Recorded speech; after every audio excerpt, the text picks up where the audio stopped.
How many opportunities have you lost? How many business deals? How many nights of peace simply because you could not resist the urge to react?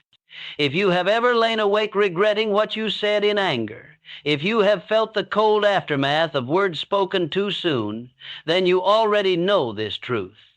Life's greatest setbacks are seldom caused by the actions of others, but by the storm that rises unbidden within yourself. You are not alone in this struggle. I have seen seasoned businessmen stumble, and humble clerks rise above their station, not by luck or circumstance, but by their ability to govern the instant between provocation and reply. The world will always present irritations and unexpected tests. The question is, will you continue to let these moments dictate your destiny, or will you seize the power to direct your own path? The secret I am about to reveal is not complicated, but it is rare. In these chapters, you will learn how to transform that perilous fraction of a second into your greatest ally. If you are ready to trade regret for real power, keep reading. The transformation begins with you. The first strike is always internal.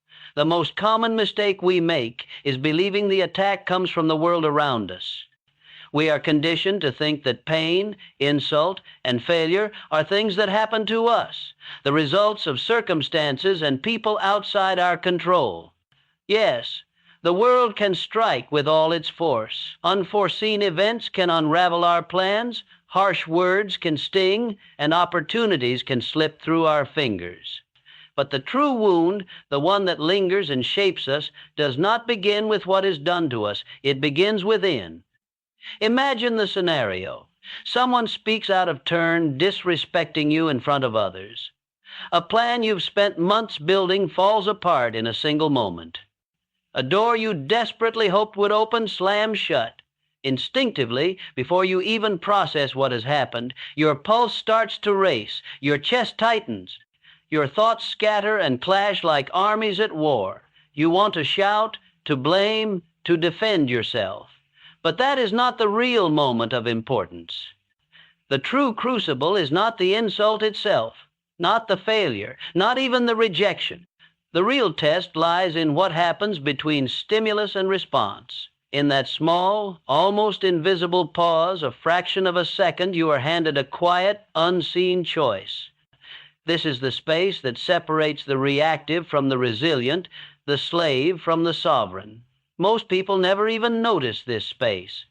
They react as if they are dry kindling and the world is a spark. Everything catches fire, emotions run wild, words are flung like weapons. But those who have trained their minds, who have learned to observe themselves, know that within that tiny gap, destinies are shaped. You are not here to escape pain or shield yourself from discomfort. You are here to learn how to respond to hardship as an artist faces a rough stone with patience, precision, and creative intent. The chaos of the world cannot be tamed. People will test you. Life will disappoint you. Fate will seem at times to conspire against you. Yet no matter how sharp the arrow or heavy the blow, the wound truly opens only with your consent. This is the liberating truth. No one can ruin your peace unless you allow them to. No insult can ignite your anger without your internal surrender. The discipline of the mind is not about becoming numb or detached from life. It is about reclaiming authority over your own experience, becoming sovereign over yourself. The undisciplined mind is a wild horse. It bolts at the slightest disturbance, lashes out at shadows, drags you into places you never meant to go. The trained mind, by contrast, is like a calm observer. It witnesses the surge of emotion without being swept away. It sees the angry thought arise, but does not immediately act. It recognizes pain as a teacher, not an enemy. Begin here, in this moment. Start by watching yourself as if you are both actor and audience. Notice the thoughts that arrive uninvited, the emotions that surge like ocean tides. Don't try to ride every wave or fight every current. Instead, study them. Sit quietly with the discomfort. Ask yourself, what am I really reacting to? Where does this feeling come from? This is the first and most important battle, not with other people, not with circumstances, but with the ancient, instinctive part of yourself that believes power is found in reaction. The truth is the opposite. Reaction is not power, it is slavery to whatever moves you. The world can provoke, but only you decide if you will bleed.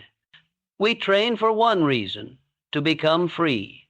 Free from the tyranny of every passing mood, every careless word, every storm of emotion. This is the beginning of mastery, the art of choosing your response, and in doing so, shaping your fate. Master the breath. Master the moment. There is an old lesson that wise ones have always passed in silence, a teaching so subtle it's easy to overlook in the noise of ordinary life. When the body aches to move, resist the urge and remain still.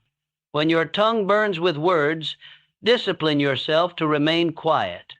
When the heart begins to thunder in your chest, focus not on the chaos, but on the simple rhythm of your breath. True power, you will find, does not arise from force or noise. It is born in the stillness you choose when every cell in you begs for action. It is built in the quiet moments when you decide to conserve your breath instead of wasting it on anger or fear or empty retorts. In those moments, the world expects you to unravel. The eyes around you look for the crack in your armor, anticipating that you will break down, lash out, or collapse under pressure. But if you can teach yourself to breathe, just breathe in the eye of that storm, you become something rare and powerful. You become a weapon forged in the fires of restraint, a blade sharpened by silence and poise. Most people never learn this art. They move when they should be still, speak when silence would serve them better, and react with every muscle tensed, every word sharpened by panic. They let their lungs become puppets to fear, to anger, to anxiety. Their breath is ragged, shallow, wasted, never anchoring them, only feeding the chaos within. But breath, properly understood, is not merely air filling the lungs. It is an anchor, grounding you in principle when the winds of emotion threaten to sweep you away. It is a sacred reminder, a call to return to yourself when the world demands that you abandon your core.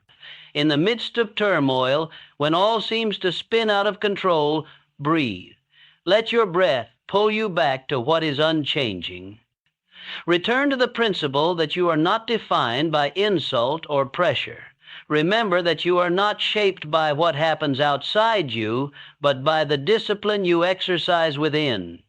Your composure is your responsibility, and it begins with a single conscious breath. You must train the body to recognize that the moment, no matter how urgent or intense, does not own you. The insult does not define you. The pressure is only temporary, a passing test. What endures is the choice you make in response.